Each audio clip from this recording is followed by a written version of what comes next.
Good evening, everyone, and thank you for joining us tonight for our Mental Health is a Serious Matter webinar. I want to welcome you on behalf of Xi Zeta Omega, chapter of Alpha Kappa Alpha Sorority Incorporated.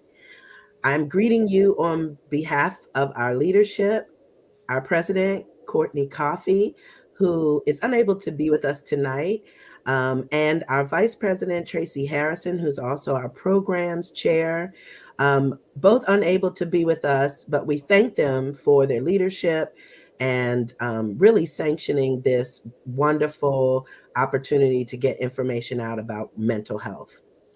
So I want to start by just telling you a little bit about this series that we've been doing. We started in May of this year, really recognizing during May is Mental Health Month that it was important to get information out about mental health and how it affects our families and our community.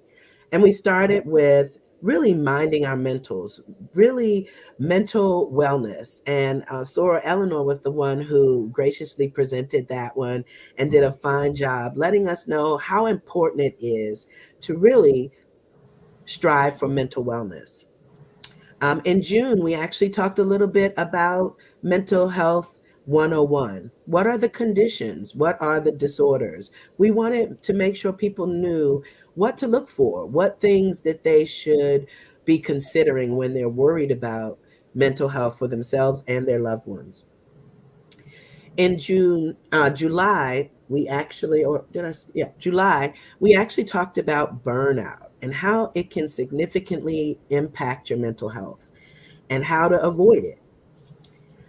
In August, we had Dr. Jeff come and talk to us and really gave us a good history for our community of how mental health stigma was established and how we really have to um, try to make treatments that are for our communities and by our people so that we can feel comfortable in treatment modalities that really weren't established for us. In September, we talked about the national crisis of suicide and how prevention is important, especially when it comes to African Americans. Unfortunately, the rate of suicide is increasing in young Black males and females. And so it's great, important information. And then in October, we had a segment about managing mental health. If you have a mental health condition, how best to manage it? What are some of the tips to help you manage that mental health issue? And so far, we have done a really great job of talking about a variety of the topics related to mental health. So today, we're going to be talking a little bit more about mental health, but this time talking about medication. And I'm going to introduce our speaker, and we're going to talk about pills, um, perceptions, and pearls. So some tips, some advice, and really what do people think about medication? And so with that said, I'm going to jump right in and introduce our speaker.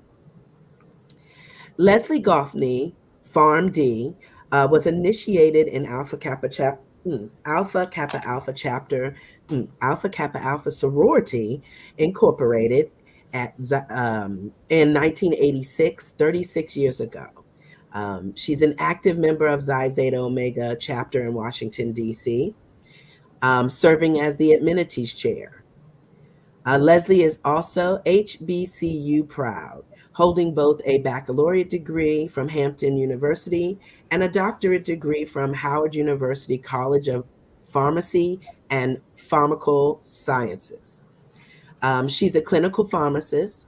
She completed her postdoctoral pharmacy practice residency at the University of Arizona Medical Center with concentrations in ambulatory and critical care medicine.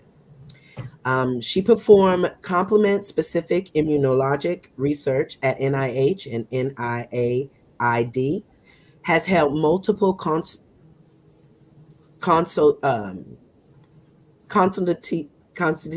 excuse me, consultees, and positions of leadership within the pharmaceutical industry, including worldwide compliance and business ethics, and has been a leader in pharmacotherapy management in level 1 hospitals. Most proud of a lifetime of community service from childhood to present day, volunteering at Walter Reed Medical Center, the Red Cross, indigent patient clinics, church medical programs, Hurricane Katrina, and international medical missions. She currently serves as the principal medical liaison in the pharmaceutical industry. And with that said, Dr. Leslie, it's all yours. We welcome you. Thank you so much, Sora Nicole, for this opportunity. And also a great thank you to Xi Zeta Omega chapter. I very much appreciate having this opportunity to join in this conversation on mental illness. As everyone is aware, medications are often used, and this is actually a great forum for us to have this conversation. Now, as everyone can appreciate, the road to these modern medications really has been paved with some challenges and successes. And when we think about some of the challenges, obviously the stigma that's attached to the use of medications can be one. Also, the challenges can also include some of the suboptimal care that is actually preceded the advent of these medications. In the way of thinking about successes, we certainly can appreciate that with the advent of these medications, that medical management has been greatly improved. And so we're going to step back and maybe take a look at 3 perceptions or perhaps misperceptions that individuals have regarding medication use for mental health disease, and also take a moment to look at or view, if you will, pearls of thought that might help us as advocates as well as the patients to feel not so encumbered by some of these stigma. So let's move forward in our discussion. First thing I wanted to ask everyone is take a moment to grab your cell phone if you have that handy. And also, if you happen to have a prescription bottle handy, have that. Does not have to be a prescription for any mental health medication. I just want to refer to any prescription bottle, because once we get into some of the pearls of thought, it might be helpful to have that handy down the road. So you can feel free to step away real quickly and grab those things, and then you can join back in the conversation, because I'd like for this to be a little more interactive. As previously mentioned, we're not going to get into the weeds specifically on specific medications. We're going to keep this at top level and talk about the perceptions and the stigma so that everyone can actually find some hopefully useful tools. So let's first think broadly about the approaches to mental health. Certainly they are multiple, and a number of the experts that have been on this series of talks have actually spoken to them. But prescription medications are one of the many approaches that are available to patients, and so we want to be able to recognize that. There are, pardon me with that ring. There are certainly other modalities that you can see in white that circle this particular screen here. But all of these particular modalities work in concert with one another. And thus, you as a patient or all of the advocates will find ways to make them fit together to best help the patient. Also, I wanted to address the topic of perception or misperception, right? On the left-hand side of the slide, we'll see that there are two individuals flanking either a 6 or a 9, right? It depends on your perception. Nothing is right or wrong. It just really is where you stand on a particular topic, right? And what is your viewpoint? What's your vantage point? And so your perception really is shaped by a number of things. Most notably, obviously, is your experiences and perhaps your self-esteem, society, and some environmental challenges that might be out there. But in alignment with this discussion, particularly are the disease states of anxiety and depression. In particular, they do skew perception. And this is in part because if you think about the brain and the cells of the brain, neurotransmitters or signals, those chemicals that go from cell to cell that allow us to be able to process what is going on, sometimes that actually becomes imbalanced or stops. And that is the challenge that patients are faced with, and that can alter perceptions. And sometimes what we perceive as, I've said something to someone and they're not getting it. It could be because of this particular challenge. So we need to keep that in mind and be sensitive to the fact that everyone has a perception, and sometimes some individuals may have altered perceptions simply because of something that's out of their control. Okay, so let's take a moment to think of this first perception or misperception. Again, whether it's a 6 or whether it's a 9. And I want you to please go on to the chat and let me know your thinking, yes or no, on this particular statement. Something is bad about me if I use mental health medications. Put your thoughts in the chat. Let us know what you're thinking. And Nicole, just let me know in a second or two, what are you seeing there? What do people think about that particular statement? Is anyone kind of giving us any kind of feedback on that, Nicole? Yes, someone, Chandra Brown, said false. It's a Oh, false statement. and So far, that's the only comment. yeah, that's very astute and very correct.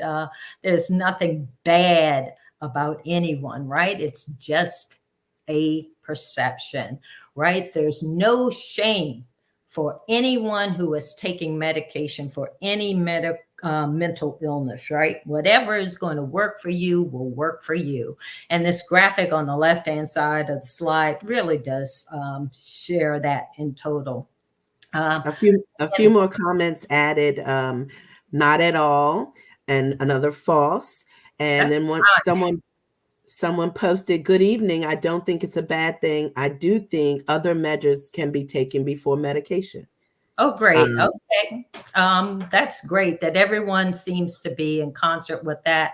And we can certainly address the fact that in the medical circles, we tend to refer to this as pill shaming, where individuals are unfortunately faced with some prejudices and some negative attitudes against them for just taking medication. And obviously, we know that that is not a positive thing to do. Let me make certain that this is turned off.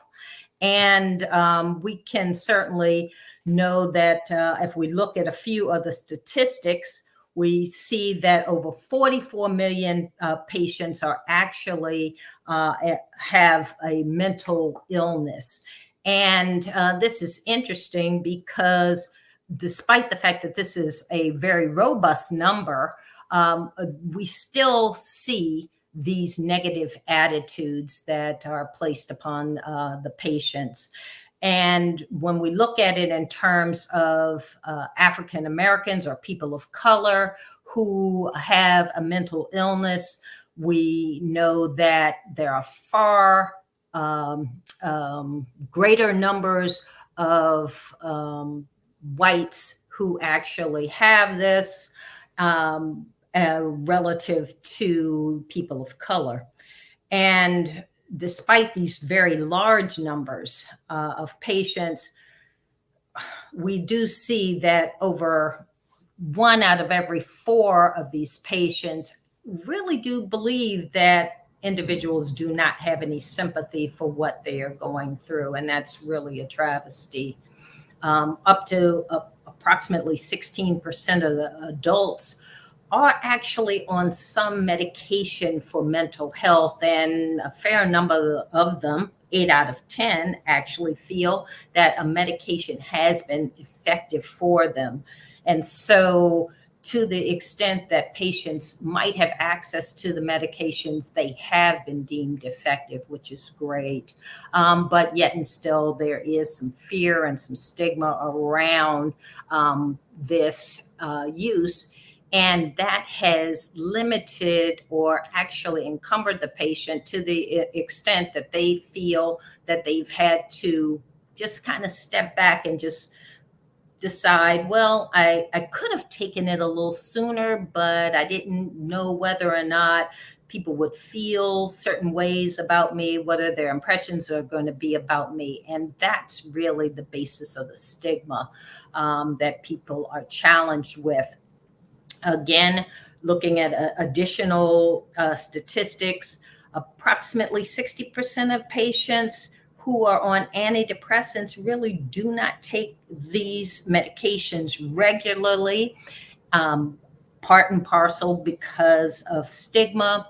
And when we look at modern medications on the whole, in terms of mental health, they have actually only been marketed since 1950, which, in the perspective of time, it really hasn't been a long time. It's approximately 73 years, right? And so that's within someone's lifetime. And so prior to the advent of these modern medications, patients actually, there really was no focus, there was no goal in terms of treatment. Patients were somewhat sequestered or isolated or warehoused, if you will, and there was no true treatment. But from 1950 on, there actually have been some medications made available. The final point I wanted to make on this is that we have to be mindful that the brain, like the heart, like the lungs, all other organs, it is an organ. And medications are often used for, say, like for cardiovascular disease, we use antihypertensives, drugs for blood pressure. But people don't necessarily look at them and say, oh, stand up tall, be strong, don't use that blood pressure medication, you're going to be good. People do that to individuals with mental illness, and it truly is no basis for doing that. So let's be mindful of that. So let's take a look at a couple of pearls of thought. And what would help patients is to acknowledge that mental health is a chronic and treatable illness. It's a collection of illnesses, and they are treatable now with these modern medications. And we want to keep ourselves informed with credible information. Now, I say credible, right, because there are a lot of resources that are available to us, right? We can say credible in terms of data from National Institute of Mental Health or SAMHSA, NIH, what have you, Mayo Clinic. But far too often, as people of color, sometimes we look at those resources, we go to our experts, and then we listen to some individuals say Pookie in them, right? I mean, we all love Pookie, but perhaps Pookie might not have the expert information. And so we have to be able to be mindful of that and really focus on qualified mental health professionals as perhaps our first tier of information, and use that information wisely. And always remember that prescription medication use is a personal decision. At the end of the day, it's your choice. Now, let's move forward and look at the second, perception or misperception. Again, 6 and 9. Let's look at this and then consider this particular statement.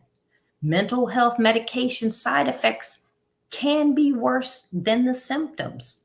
Let's take a poll and just get a general top overview of what are people thinking. We don't necessarily have to call out names, and we just want to know generally, what are people thinking out there? Is that true or is this false? Nicole, what are we gathering from the folks on the line? What are they thinking? So it looks like one response says that is untrue. Most psychiatrists are trying to not prescribe, especially a particular type of medication, benzos. Someone said maybe, and someone else said false. Okay, I appreciate that.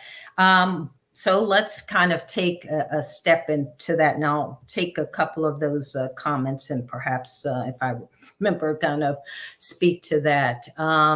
Actually, it really depends. Before we get into this on the slide, someone mentioned the use of benzodiazepines, which are sedative hypnotics. It depends on the situation, as to whether or not this class of agents are actually being used. They actually are used with some frequency. And so we probably don't want to say that they are being used less and less. It really depends on the situation. But be that as it may, as was also stated, these side effects do occur with all drugs, right? So this is not uncommon, right? Because whenever you put something into your body that's not innate, that you weren't born with, it's in medical terms, we tend to talk about it being exogenous use, anything outside of the body and it's placed in. This can be, elicit some adverse effect. And so the FDA defines this really as an adverse reaction. And then there's a mild to severe range that are commonly assigned to those reactions. And clinicians will tend to look not only at the presence of the adverse reaction, but also what is the quality of life impact that it has on the individual. And I will just take this into consideration, just an example. Say you are someone who works as an air traffic control in that personal, in that position. And you happen to take one of the medications that happens to be on the right-hand side of the slide, and you experience significant drowsiness. Well, as an air traffic controller, drowsiness is very impactful to your life, right? You can't necessarily perhaps perform to the degree as you would to that level that you would like. But if you were someone, say, at home and you're perhaps answering phones or what have you, perhaps drowsiness doesn't impact your day as much. So you might term this adverse reaction as mild, right? Whereas the air traffic controller might consider that to be more moderate in their lifestyle. So those types of things are taken into consideration by the clinician. And any adverse effect can be elicited by any medication. In particular, we're talking, antidepressants or anxiolytics or anti-anxiety medications and stimulants, antipsychotics, and mood stabilizers, since we're focusing on mental health here. But certainly, this can be appreciated across the board with all medications. And I'd offer you the other example of, you can look at something that's commonly used. You can look at aspirin, right? You can Google that yourself and just look up adverse reactions with it. And you'll see that there are a number of adverse reactions. So, and you take that with some level of comfort, right? You know what to expect, and these sorts of things happen with these drugs as well. And so this is nothing to be feared. It's something that can be managed by your medical team. And I certainly encourage you to mention to them anything that you're experiencing. Sometimes that will lead to a discontinuation of the drug. And sometimes there are other things that can be done to manage that. So also, I wanted, since we were talking, about safety in general, I just wanted to also bring to light that sometimes there are perspectives that when there is a prescribed drug, that only the drug company perhaps will address issues regarding safety, and they assign what is safe and what is not, and that is absolutely not the case. The FDA, which is the Food and Drug Administration, that United States body, that regulatory body that provides information or assigns a safety to a particular post-marketed drugs. And drug companies actually have to submit information to them in order to get the drug even on the market. So adverse event reporting to the FDA occurs routinely and can be done by not only drug companies, which is mandatory by drug companies, but it's also voluntarily clinicians can do that, healthcare providers, the consumers and advocates. Anyone can actually provide information to them. And additionally, there is monitoring by the CDC, the Centers of Disease Control. So there are some checks and balances that are in play in the United States to provide us all some measure and some safeguards. Also, I just wanted to mention that when you take drugs, that there are some other considerations. It's not limited to what's listed here in terms of drug interactions, or where you might use a prescribed drug and then a over-the-counter drug. And by over the counter, I mean anything that's outside of the pharmacy, right? When you walk into a store, you encounter a number of rows and you might have access to drugs there.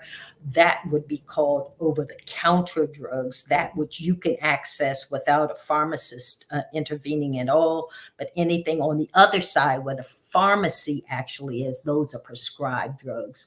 So there can be interaction between those drugs. And so that's why it's important for all patients to mention everything that you're taking. Nothing is out of the realm of possibility. So it's good to disclose that to your clinician. And I just offered a couple of examples here where commonly used mental health medications in concert with some drugs can lead to some interactions.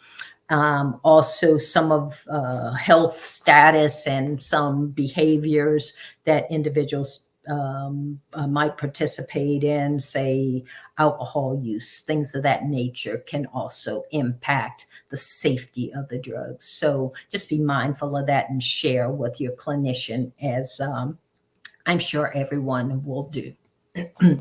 So let's look at some pearls of thought around this, right? So again, we want to keep our healthcare team informed on whether or not you want to stop a drug or whether you want to start it. There's no right or wrong. Again, the 6 and 9, that's a personal decision.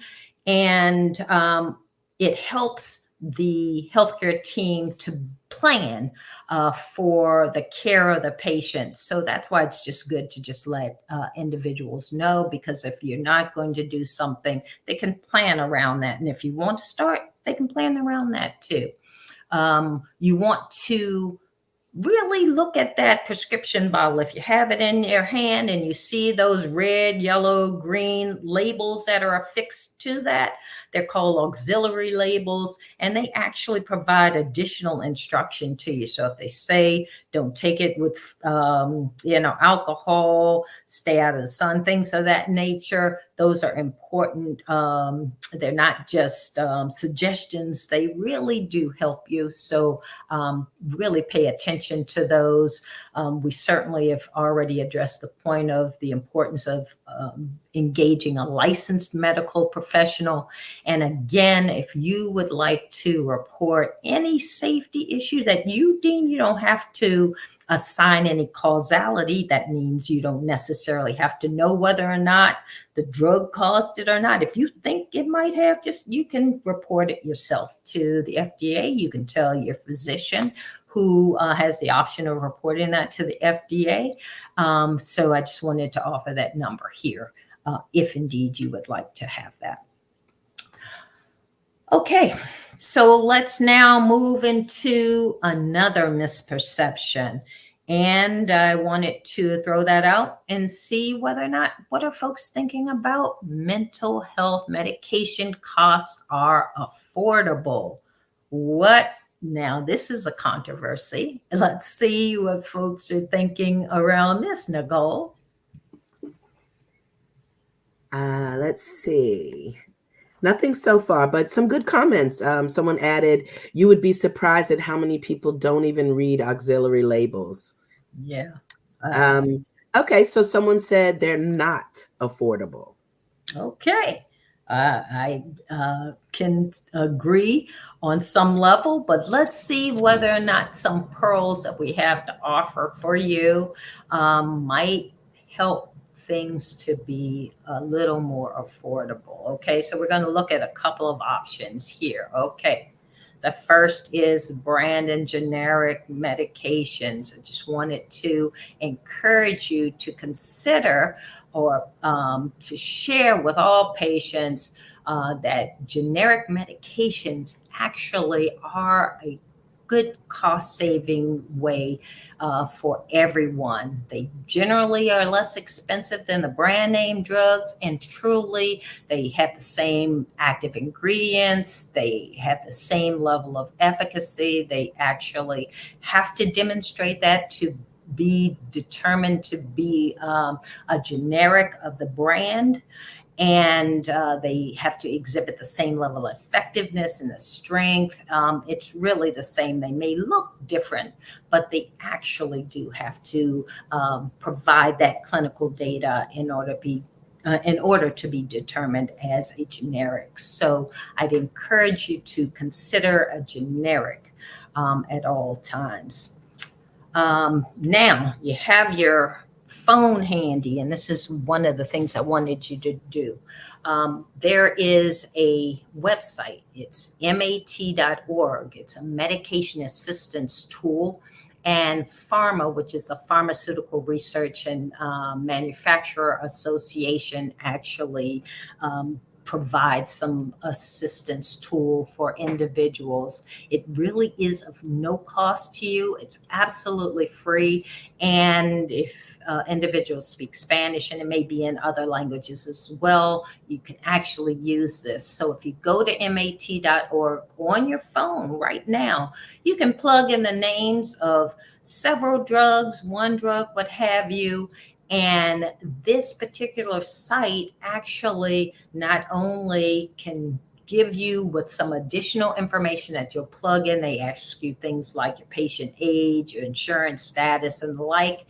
And in this middle column here, you'll see that I just put in the names of just a couple of random drug names in there. And I just put some arbitrary years and that they were a DC resident, etc.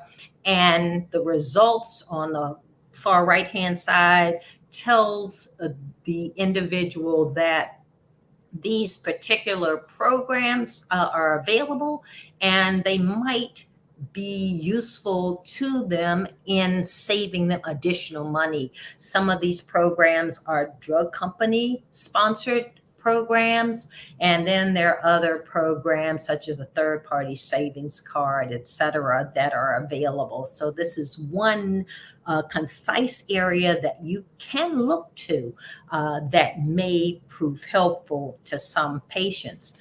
Now, there are others as well. So let's kind of take a quick look at those. There's some other assistance programs here, not only drug company assisted programs, but some where they provide you the actual applications. RX Assist in the third column here provides some assistance around generic medications. And then in the last column, you'll see needymeds.org actually provides even additional programs for non-mental health conditions because right? Patients, not only who have mental health challenges, may also have other challenges as well from a health perspective, right? And so if you have challenges with affordability for one, you may well have challenges with affordability for the other. So companies on the whole are very much aware of this, and drug companies actually invest a lot of money to support patients in this regard. This by no means means that those are the only programs available, but those are some examples. Certainly, you can look to state drug assistance programs. In this particular slide, I just captured some of those that are available for Maryland. But if you were to Google DC drug assistance programs, you'd probably see a number of programs for DC or Colorado or pick your state. There are a number of those, so I would encourage you to look for these. We do have a resource page that we have generated, and so these resources will be available, and you all can kind of look to akaxzo.com, and that resource page will be made available to you. Also, I just wanted to mention some pharmacy drug saving programs, and this certainly is not a complete list of them, but there are a few of them. When you go into pharmacies or your grocery stores or what have you, and you see those little cards that are sitting there, take a look at them. Sometimes they're helpful to some patients. You don't necessarily, for all of them, have to have no insurance. You could certainly be an individual who has some insurance and you just need some additional assistance, and maybe some of these programs might be helpful to you. So I'd encourage you to look into perhaps some of these programs for help. Certainly, if you are someone who qualifies for government assistance programs, I'd strongly encourage you to utilize those programs and check for eligibility, because they certainly can defray your cost of health care. And in particular, since we're talking about mental health, it certainly would be an avenue for you to defray your costs significantly if you qualify there for those medications.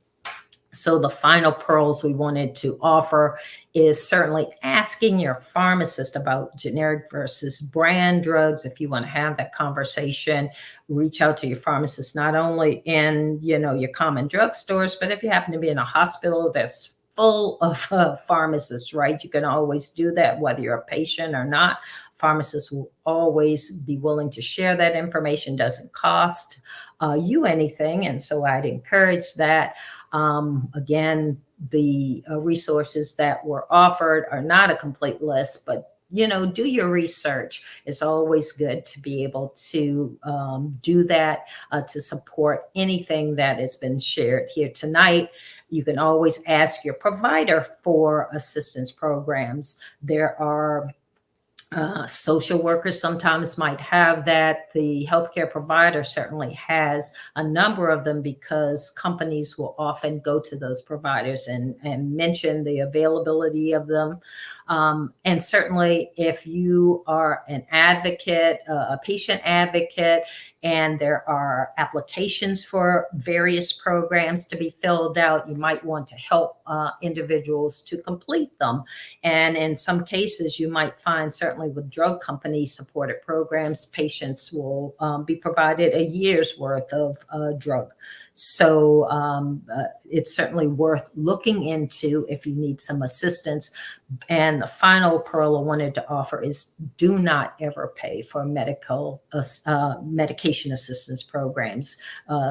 They will not ask you legitimate ones for any dollars to complete applications or anything of the like. So if anyone asks you for it, I would say that's a scam and don't pay for those programs. With that, in summary, I just wanted to say that prescription medications are certainly one of many options for mental health care. If you'd like to use those medications in concerts with any of the other modalities, that would be strongly to the benefit of the patient, certainly of consideration for the patient. And the perceptions that are out here on medications and the use of medications are going to persist. And so let's do our level best to empower the patient to make the decision that's best for them, and to use credible resources to make informed decisions. So with that, Nicole, I will just end here and address any additional points that you have for me. Thank you. Thank you. That was amazing. It was such good information. I'll tell you the one piece that I actually learned something. I mean, I was looking at my bottle cap and didn't realize that one of the medications that I was taking had a instruction on it that I didn't even really take a look at. So it's amazing that, when we're dealing with medications, it's important that we look at those instructions, research the medication. I mean, all of the information you gave was excellent. I didn't see any other comments. Someone said, "This was awesome. Thank you so much." Well, Um, I appreciate it. One thing I wanted to just echo your comments around, and I believe someone actually had put in the comments as well about the auxiliary labels, mhm. and it is far too common. I think people, when you get your medication, you tend to, take it, just kind of open it and keep it moving, right? But I would, it's just a cautionary tale to kind of look at them, because they really will assist you if you don't want to take a medication and do something that might negate the benefit that you would have gotten from that medication. So definitely take a look at them and keep yourself aware. I don't see any other comments. Okay. Oh, yeah, I do see. Awesome job, awesome information, great program. So it sounds like the information is well received. So Well, I'm going to just yeah. thank you so much. Just give you a round of applause. Well, I appreciate it. I mean, certainly I know that people of color constantly are bombarded, not only from the public, from institutions, and it's hard for us, just on the regular basis. But then if you couple that with some of the challenges of health, it makes it hard to make informed decisions. So we like to work together to make sure that everyone has the information that they need. So I applaud you and the members of Xi Zeta Omega for creating this forum of discussion. Yes.